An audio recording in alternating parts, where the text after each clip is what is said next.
Michael O'Neill is the state submits is presents an interesting dilemma, because Michael O'Neill is here because he did a good deed for a fellow member of the Jersey City motorcycle squad. He took responsibility for attending to Ms. Catherine Durango, a civilian in Jersey City, who in fact, whose car was struck by Jersey City motorcycle officer James Pollock. Police officer Michael O'Neill, also a member of the Jersey City motorcycle squad, as I had mentioned, approached the woman, had a conversation with the woman, took the woman's phone number, indicated that he would take care of it, told her to get an estimate. Ultimately, police officer Michael O'Neill conversed with Catherine Durango on the phone, made good on his representations that he would take care of the damage to her car, and on June the 3rd of 2014, Michael O'Neill, and the phone records are going to corroborate this, Your Honor, Michael O'Neill met up with Catherine Durango while on duty and gave her $200 in cash. It so happens, Judge, that that day, June 3rd, 2014, Michael O'Neill submitted the first of only 2 false pay vouchers. That is the day, on June the 3rd, Michael O'Neill submitted a false pay voucher for, I'm going to say it's Sippin' 1 and 9. It's either Sippin' 1 and 9 or Broadway 1 and 9. But there, I think it's, yep, 1 and 9 and SIP, Judge. Submitted a pay voucher for 3 to 7. Was not there. State will prove that he was not there.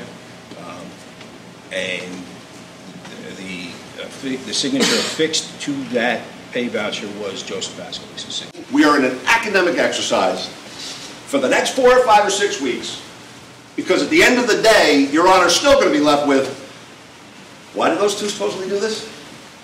But wait. Instinctively, we have a dilemma and we know we have to cure it. And so how do we do that? Enter Mike O'Neill. Enter Mike O'Neill. Now, it's very curious that on May 1st and another date in 2014, when this thing first kicked up, Joe Ascolese signed Mike O'Neill's vouchers. He got paid. And there's nothing about that. That's very curious. But boy, oh boy, we do hear about the 3rd and the 6th, because maybe we could tie that in. Maybe we could show something that remotely suggests, well, some money left O'Neill's pocket and the money had to be returned to O'Neill's pocket. So let's establish something related to motive. The heart of the case is simply that these pay vouchers, which are I'll describe them, and I think it will ultimately be described by many of the officers that you're going to hear, these pay vouchers are the lifeblood of the off-duty detail system that exists in Jersey City. For good or bad, Judge, these pay vouchers rely upon the integrity of the officers who are supervising them and the officers who are standing on the corner in terms of whether the taxpayers or the private vendors, in this case the taxpayers, were getting what they were paying for. The pay vouchers require that you put the location that you were assigned. I'm going to talk about that, but of those dates, Judge, on 13 occasions, Captain Ascolese signed pay vouchers, which Michael Maietti is going to tell you, and you're going to be convinced beyond any doubt that he was not present. He's going to tell you he was not present. The extrinsic evidence is going to tell you he was not present. And ultimately, those 13 pay vouchers, which he was not present for on those corners, that contain specific locations that he says he was at, were signed by Joseph Ascolese. On one occasion, it was signed by Kelly Chesler. I believe that's the May 28th date. And again, Ascolese signed the other two pay vouchers for Michael O'Neill on June 3rd and June 6th.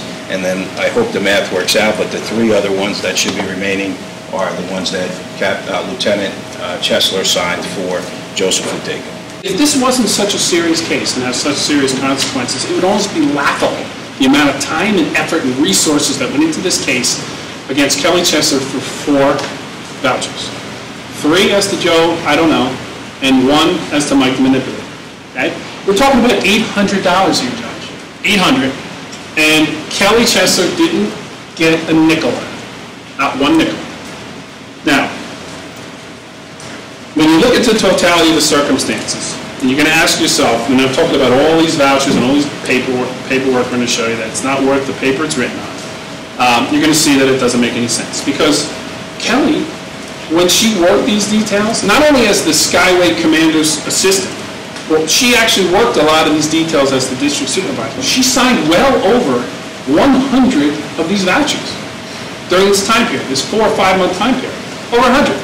She picked out these 4 after 15 years on the job, about to become a captain, and first female captain in the city of Jersey City, and she's going to sign these 4 to give these guys freebies, because why? Because she can? It is detail-oriented, it's paper-oriented, and it is circumstantial to a large degree. You have told jurors over and over and over again that circumstantial evidence can be more persuasive than direct evidence, that sometimes you don't need to rely on the credibility of witnesses when you rely on circumstantial evidence. The circumstantial evidence in this case, Judge, the paper and the process that was in place, that was followed by everybody else on these particular days, is going to prove to you beyond a reasonable doubt, you are going to be firmly convinced with all the buzzwords that Your Honor has frequently given to the jurors. You're going to be firmly convinced that Maietti was not there on those corners, that Ortega was not there on those corners, and that unfortunately Michael O'Neill was not there on those corners, and that Ascolese and Chesler knew that they weren't on those corners. Thank you, Judge. The evidence will show that instead of closing the investigation, which is what should have been done here, the state abused its power by making the misguided decision to plug the holes in its investigation by effectively purchasing the testimony of its 2 cooperating witnesses, by giving them what can only be described as the deals of the century. I can tell you that Mr. Stoma is right about one thing, and he's right about one thing only. This case is indeed about an abuse of power, but it doesn't involve an abuse of power by Joe Ascolese, or Kelly Chesler, or Michael O'Neill. Make no mistake about it, Your Honor.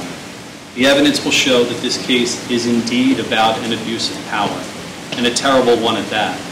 An abuse of power by the Hudson County Prosecutor's Office and by the Jersey City Police Department.